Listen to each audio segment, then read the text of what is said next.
And I said, sir, can you give me a second opinion? He said, yes. And you're ugly too. That's good. Hey there, I am totally excited and privileged to be able to share a new success interview on my podcast called Unleash Your Greatness Within. It's on Apple iTunes, it's on Spotify, and several other channels. But let me tell you something. I had the opportunity to interview the infamous Les Brown. Wow, what a pleasure and what a privilege. You know, what a good man he is. And I'll tell you, he goes back in my history a long time. In fact, his book, Live Your Dreams, here it is right here, Live Your Dreams, was the second book I ever read. And it impacted my life tremendously. And to think that all these years later, I now was able to interview Les Brown. I'm telling you what, you're gonna wanna listen to this interview. It's powerful. It's got nuggets around success principles. It's got nuggets around happiness and fulfillment. There's some tools here that can help you get to that next level. Besides, Les Brown will make you smile. What a good man he is, and I'm privileged to know him and to be able to interview him. All right, go to iTunes and type in my name, TJ Hoisington, or type in Unleash Your Greatness Within. You already know. My passion and my mission to help you unleash your greatness within. My heart goes out to the underdogs that's on their way. If you think you can go from good to great, okay, let's motivate. GreatnessWithin.com. TJ Hoisington. GreatnessWithin.com. Les, welcome to Unleash Your Greatness Within. Thank you so much. It's a pleasure to be with you. You have something special. You have greatness in you. Wow, you're amazing, man. It sounds just like what I heard in 1992. Let me tell a quick story so my audience and those listening are aware of the backstory here. I was a young teenager when I heard Jim Rohn say on a tape I found, Jim Rohn said, all leaders are readers. And it was just a few months after that, I went to, I don't know, it was like a seminar or something in our community. And they were giving out a VHS tape of a talk by Les Brown called You've Gotta Be Hungry.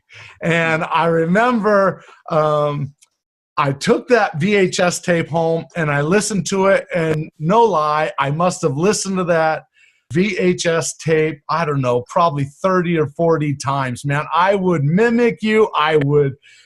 Man, you gave me so much energy. And then my second book I ever read, because I didn't read my first book until I was a junior in high school, my senior year, I read, right? Live Your Dreams by Les Brown. That's it.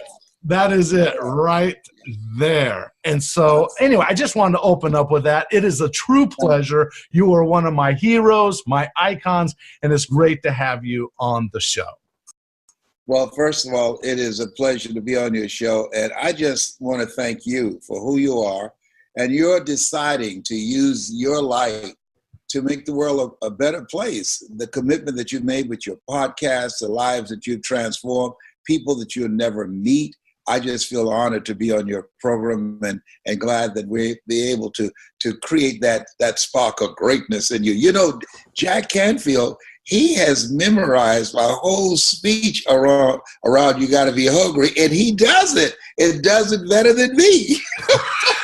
That's hilarious. Story. He does it.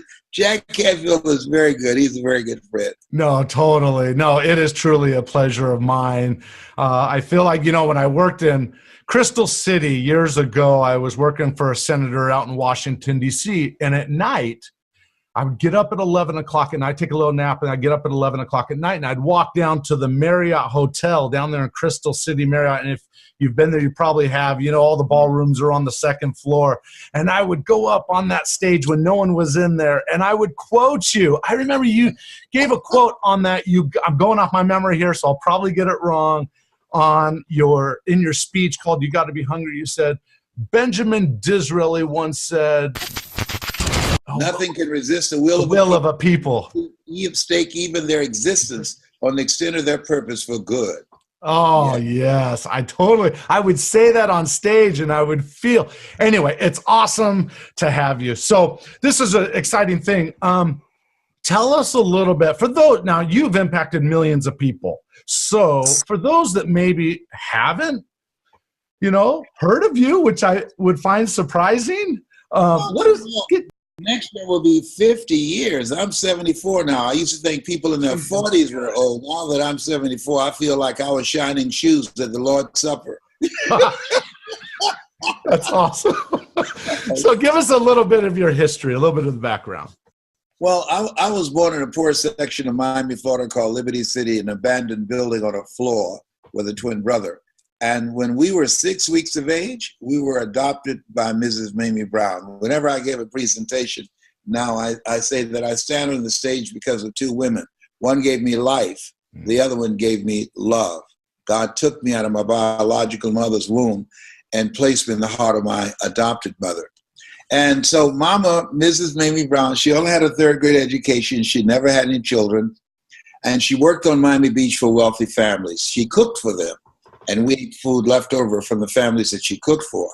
And she kept their children, and we wore the hand-me-down clothes of the children that she kept.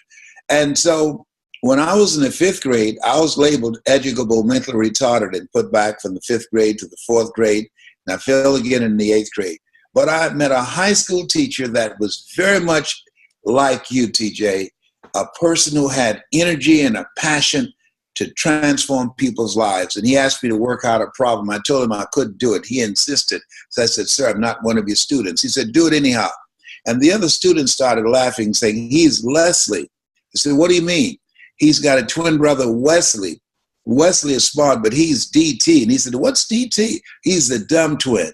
And they erupted in laughter. And he came from behind his desk when I said, I am, sir. And he looked at me and he said, don't ever say that again. Someone's opinion of you does not have to become your reality. And he interrupted my vision of myself. As you know, TJ, how people live their lives is a result of the story they believe about themselves. Some psychologists call their self-explanatory style. And he interrupted that. And that's what your program does. That if the people who come, they have a story they believe about themselves, and you interrupt that story and expand their vision with your guests, with your knowledge, with your experience, and with your communication style, and dismantle their current belief system and inspire them to make new choices with their lives. So that's why I'm excited and honored to be on your program. Oh, that's really great, because you're right, that explanatory style, we set up blind spots that tell us we can't do this, or we listen to what people say, and we believe in some of those things sometimes, and it's not true. Right? Absolutely. Faith comes by hearing and hearing, even if it's a lie.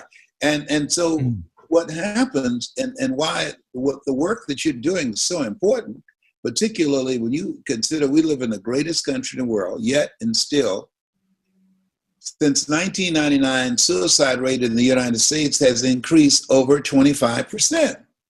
And I tell you, I still have not gotten over the suicide of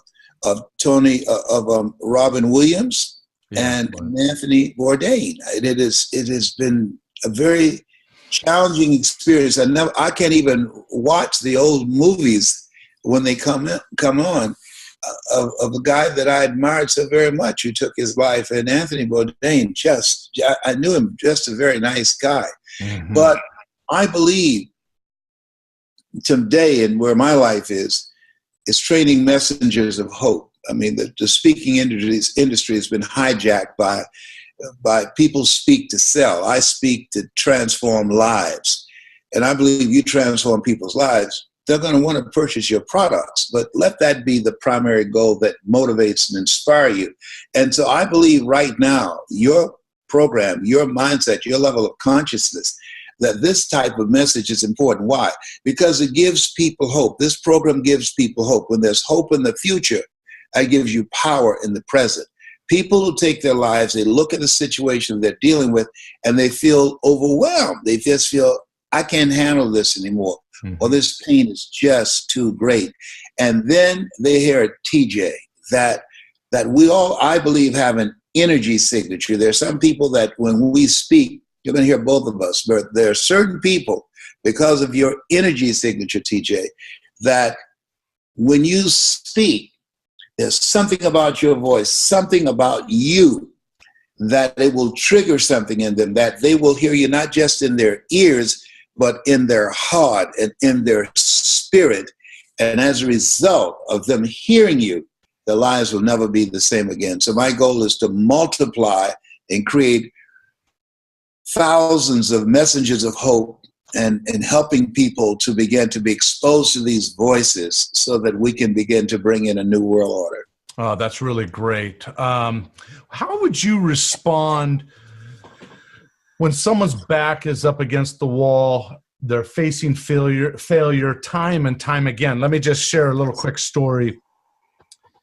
Years ago, I worked with Tony Robbins. In 1999, I was working with Tony Robbins. I thought, model one of the best. It was either you, Stephen Covey, or it was Tony Robbins. And at the time, Mike, I had a little connection into Tony Robbins. So I went with Tony Robbins. Yes.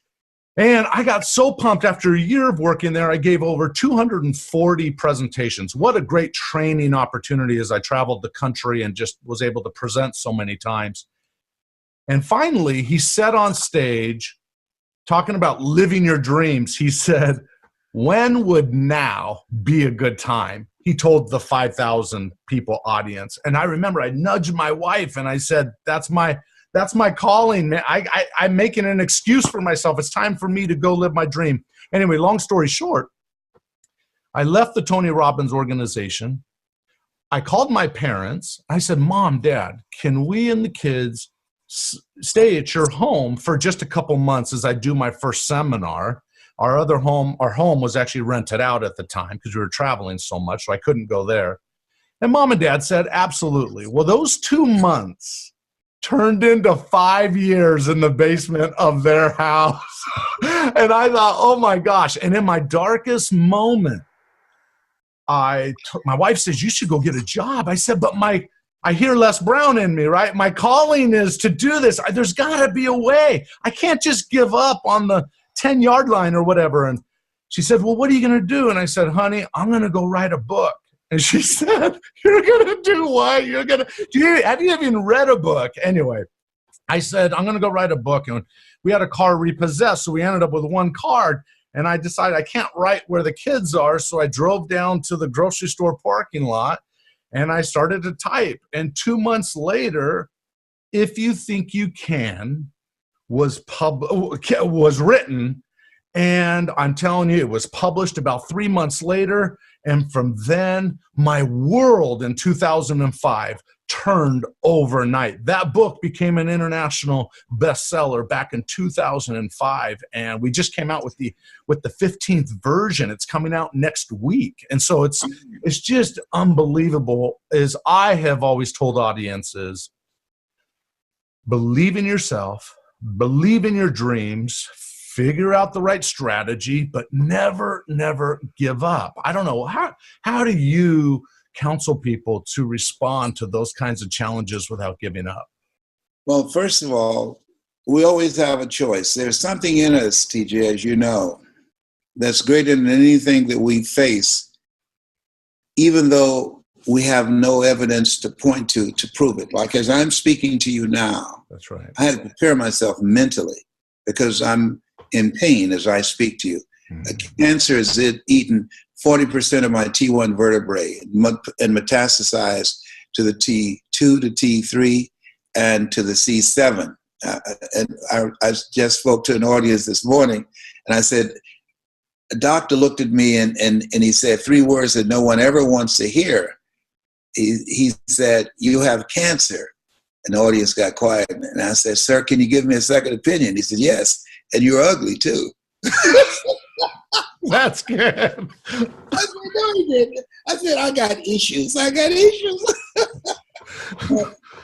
Here's the thing. Life is a fight for territory.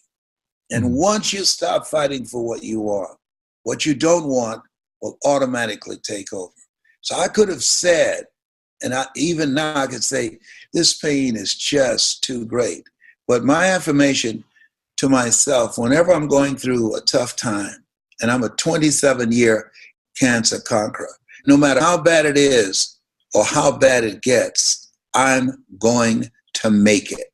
And I think that people who make it through the storms of life, and we're always going to have storms. Forrest Gump said life is like a box of chocolates. You never know what you're going to get. My book of life says that think it not strange that you will face the fiery furnaces of this world. You will, not you might, you will have tribulations. It's called life. And so what's key is to visualize and see yourself on the other side and hold that vision. He said, I'll give you all your eyes can see. Hold that vision and say to yourself, wow, that came out great.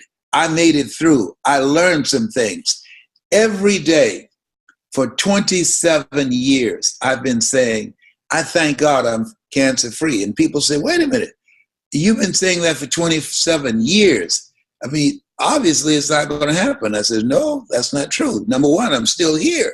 Augmentino say, persist until you succeed. Well, just think, 27 years. Look, when will a baby walk? It will walk when it walks. When will it talk? It will talk when it talks, and some talk sooner than others.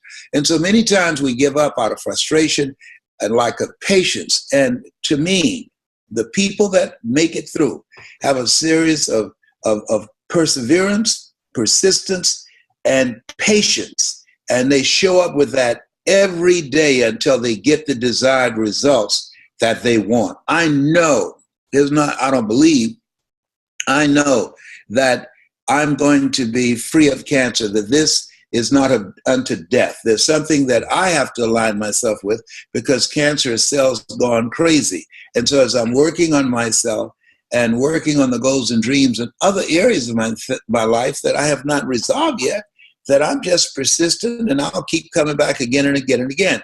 And as I told my children, even a broke clock is right twice a day. That's what time our brother's going to break through. That is so awesome. Despite the cancer challenge, if you call it a challenge or not, you're still out. Because you get to know things about yourself that you don't know. Yeah, right.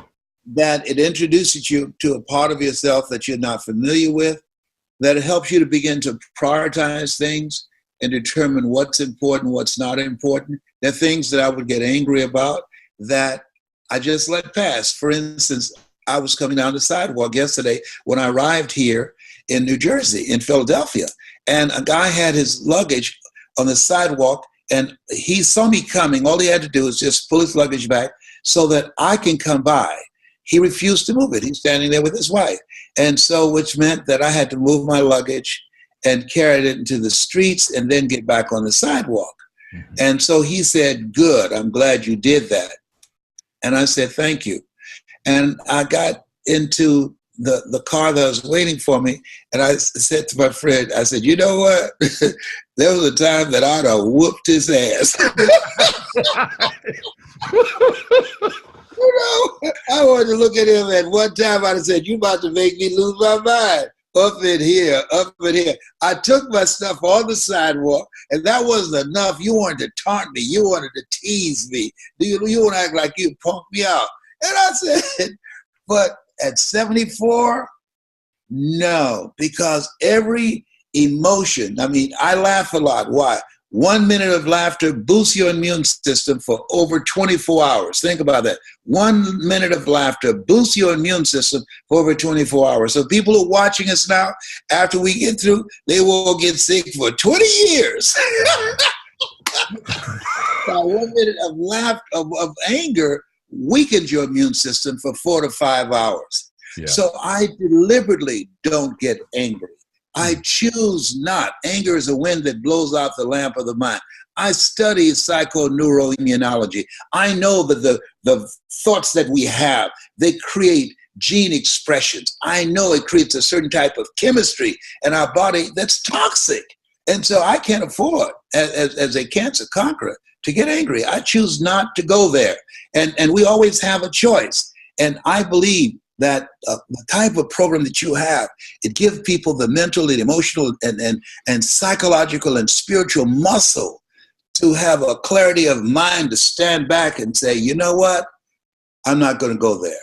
I'm not going to let this get to me. I'm better than this, and rise above it and move on with their lives. Wow, that's powerful. Thank you for sharing all that. You said you put a little nugget in there I like, which I want to draw attention to, which you just said some people give up on their goals because they lack patience. And that made me think of the law of the harvest, which has 3 laws, right? You reap what you sow. Yes. Increased returns. You get more than you sow, right? And then the third thing is delayed gratifications.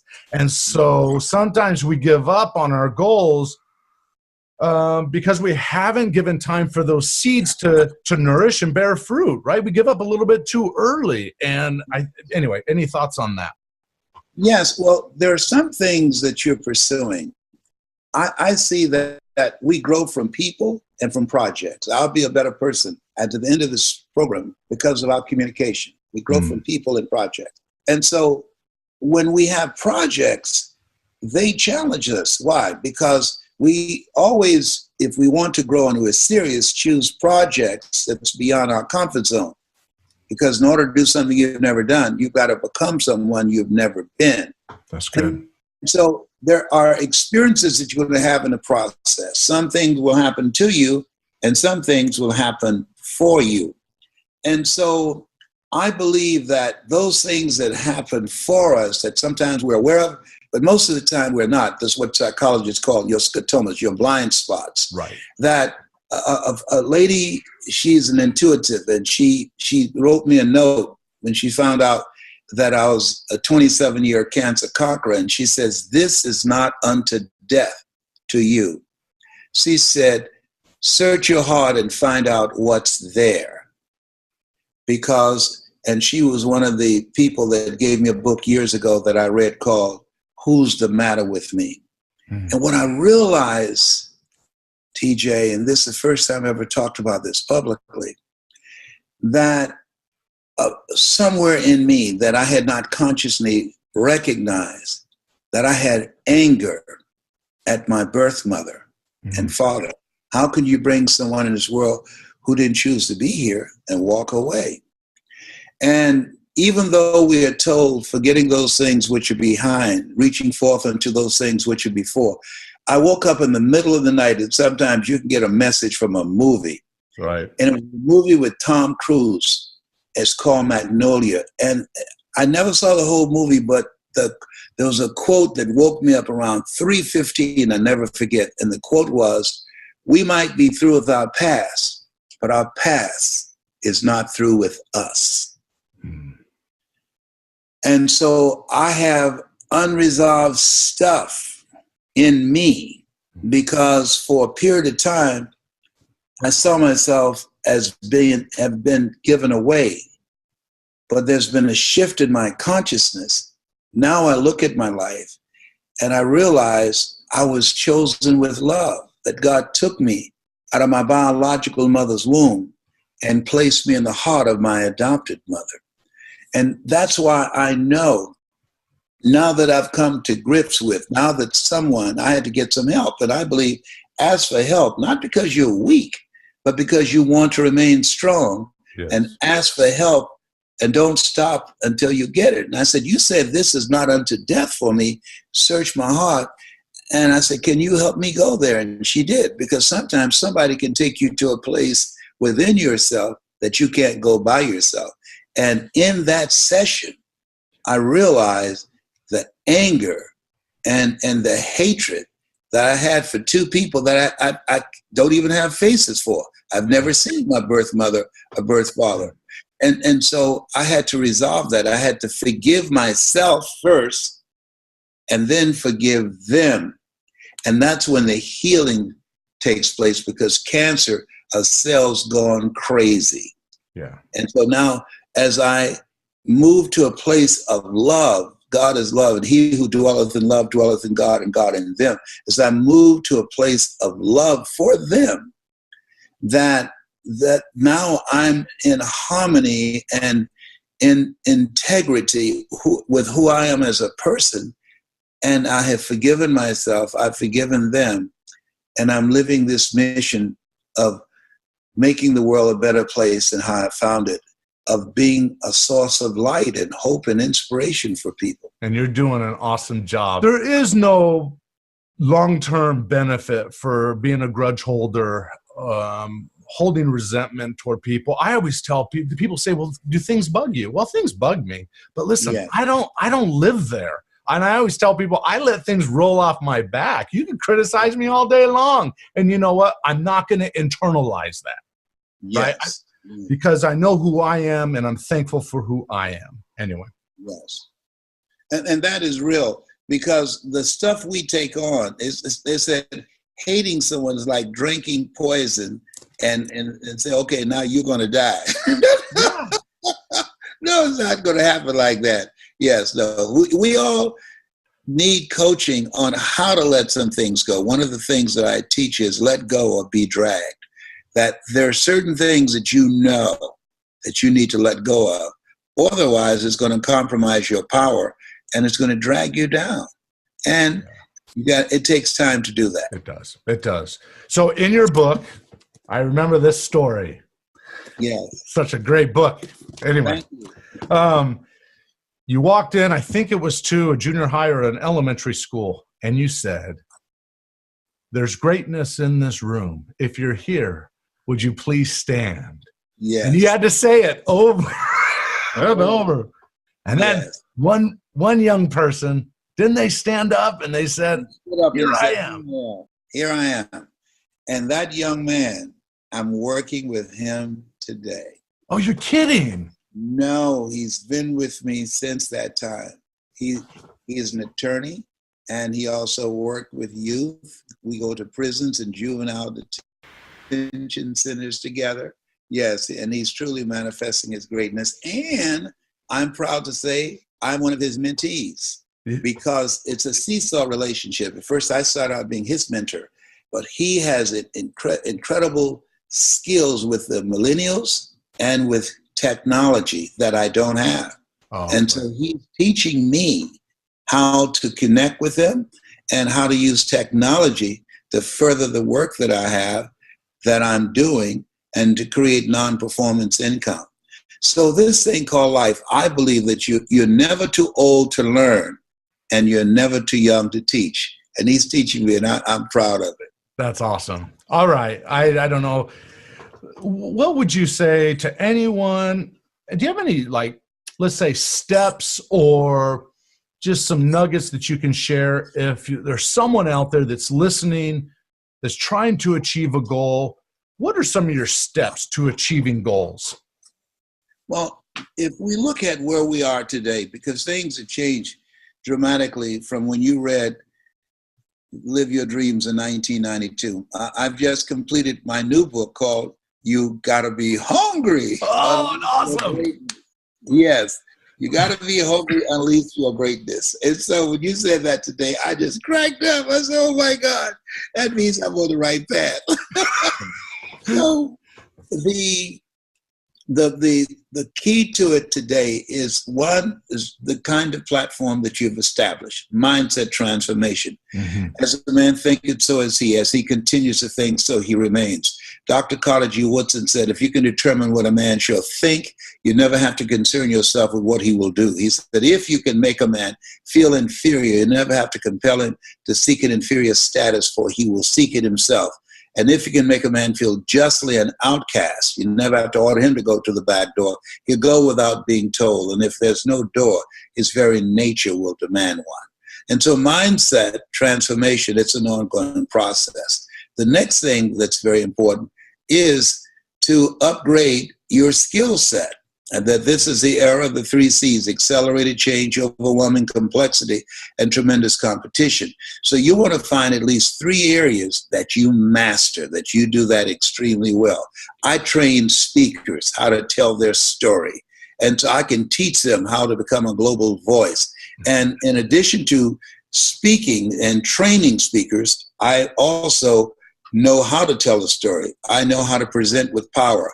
I know how to speak with my power voice. I've got a training coming up in December called Discover Your Power Voice and Master Your Cash Flow. So by my speaking and my training speakers, and the next thing that I'm able to do, I can sell a product. I can sell a concept. I used to be a salesperson for Sears. And so through my skills as a speaker, as a trainer of speakers, and as a person who can sell, presentation power to make a point, to bring out the best in people, or to sell a product, those are three areas that allows me to control my personal economy. So the average person, if they are serious about learning how to control their destiny and controlling their own personal economy, they have to be engaged in continuous, ongoing processes to upgrade their knowledge and their skills. Knowledge is the new currency.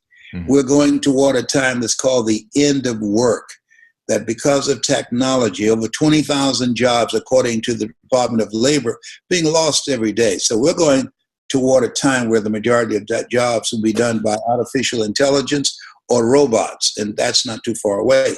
So the key is that as you look at yourself, look at your goals and dreams, work on your mindset continuously, which will give you the courage and the mental resiliency to weather the stormy times that we're going to go through in life, invariably. Continuously expand your skill set. Robert Schuller said, you either expand or you are expendable. Right. And create a community of collaborative, achievement-driven, supportive relationships. By doing that, collaborative, achievement-driven, supportive relationships, whatever goals that you have, you can reach a minimum of 87% of those goals by transforming your mindset, increasing your skill set, and having a team of collaborative, achievement-driven, supportive relationships. Wow, that's really good. That's really good. So you're spending most of your time, is that what I'm hearing you say? You're teaching other people how to grow their platforms? I train people who are serious. I don't work with everybody. I'm 74, you know, so with the time that I have left, I want to work with people that are hungry. Hungry. Do you still eat sweet potato pie? I can't do it anymore, but I dream about it every night. I want to. I want to get a 6-pack like you. I got a 1-pack now. 5 of my covered up. Oh, man, some things hasn't changed, man. I feel like I'm laying in my bed listening to Les Brown when I was a teenager right now. Oh, my goodness. Yes, man. To meet you now. I can't wait for us to meet face to face. What city are you in? I'm out of Seattle, and so okay, excellent. Welcome to the United States. So I look forward to coming there. Are you going to be up here soon? No, I haven't. I've been on the schedule for years. It's been over 20 years since I've been to Seattle. Oh, has it really? Well, I'll have to fly out to you somewhere. How about that? I want us to share the stage together. I'd like to see you before an audience. Are you being serious? I'm being serious. Why not? I don't put things off anymore. And I think about Wayne Dyer and I had planned to do a special for PBS to raise funds for them because the Trump administration cut the budget of public television. And we kept putting it off. And then he called me and said, Les, I want you to meet me in Orlando. Let's go and sign the deal. And I said, okay. And a few days later, somebody called me and said, are you online? I said, no. I said, go online. Have you heard? I said, heard what? Wayne Dyer is gone. I said, come on. We just talked. We got a meeting scheduled for PBS. We're going to do a special together. I said, no, that's not happening. He died of a heart attack in his sleep. And so now I teach people, live each day as if it were your last. I remember when I was married to Gladys Knight, we were in Las Vegas, and Frank Sinatra was at our table, and I overheard him say to a guy, live each day as if it were your last, because one day it will be. Well, if you're serious about that, and I believe you are, yes, you tell me when and where to be. I will fly there. I will be there. Hey, I would be honored if you would allow me to come on stage for 30 seconds.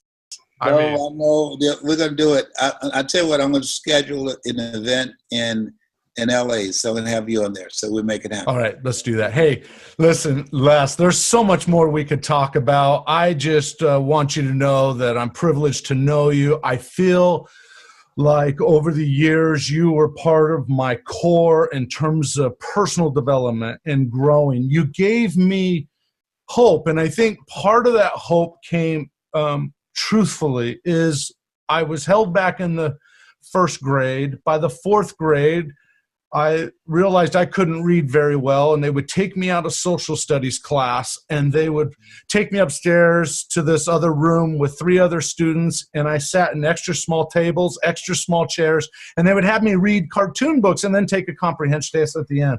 So I locked on the belief that I'm not a reader. Maybe some people are born to read and some people aren't. And I watched my older brother who read all the time, and then I didn't read until I was a junior in high school. And it was around that time that I came across you. And I remember listening to that old speech you gave, which was awesome. I have the whole speech written in a journal, by the way. But you said in there that the average American reads 1 book a year. And I remember hearing that and thinking, no, as Jim Rohn said, all leaders are readers. And I think you actually said that once too. Yes, right. And yes, 1 book a year. And it said in there, said that if you discipline yourself to read 1 book a month, in 5 years, when the average American read 5 books and you'd have read 60 books, that will make you an expert. Wow. Wow, what a great reminder for people. Yes, absolutely. Knowledge is the new currency, and your ability to present and relationship capital. Quality people. I teach OQP, only quality people. Many people, TJ, never achieve their goals because they have too many toxic, negative, energy-draining people in their lives. Now, some people say, well, can I change them? No, it's a full-time job changing yourself. And I believe that you have to really focus on yourself. There's a quote by Iyanla Vanzant that I love, and I'm practicing. And it says, give to yourself until your cup runneth over, and then give to others from the overflow. I tried to help my twin brother lose weight, and I gained 14 pounds. That's hilarious. Yeah, that's real too, man. If you know someone who's hungry, who's serious, who has a passion for changing lives, and who feel that changing lives is a calling on their life. As I said, the speaking industry has been hijacked by speakers who speak to sell. Yeah.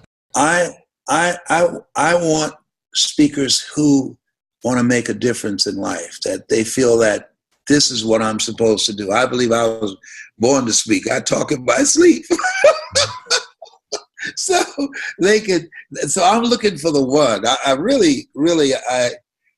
I'd like to have 70, because 7 is my lucky number. 77. I was born February 17th. I'm one of 7 children. Joshua marched around the walls of Jericho 7 times. I tell you, 7 is my lucky number, my brother. All right? I'm looking for 77 people who will email me, who are hungry, and say, Les, I'm the one. I'm the one. And I'd like for them, before they call me, to go on YouTube and watch Les Brown speaking in the Georgia Dome. Les Brown speaking in the Georgia Dome, where I was speaking to over 80,000 people. I said, because I'm educable, mentally retarded. And he came from behind his desk and he looked at me. He said, don't ever say that again. Someone's opinion of you does not have to become your reality.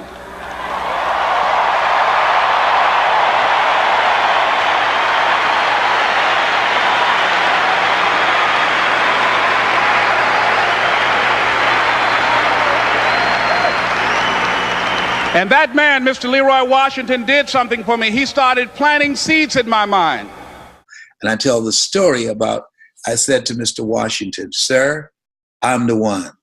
I'm the one. When he said he's looking for one student that he has impacted that will make the fact that he came to Booker T. Washington High School worthwhile. One who wanted to go out and make the community proud, make their family proud. And I said, sir, I want to make my mother proud. And that was what motivated me to get into this area. He was a speech and drama teacher Sure. who helped me to discover my voice. So how would they get in contact with you? Would they go to your website? Email me at lesbrown77@gmail.com and say, I'm the one, TJ told me, and I'm going to hook them up. All right, give the email address one more time. lesbrown77@gmail.com. Oh my gosh. Hey, Les, don't leave right yet, but let's just close out this part of the interview.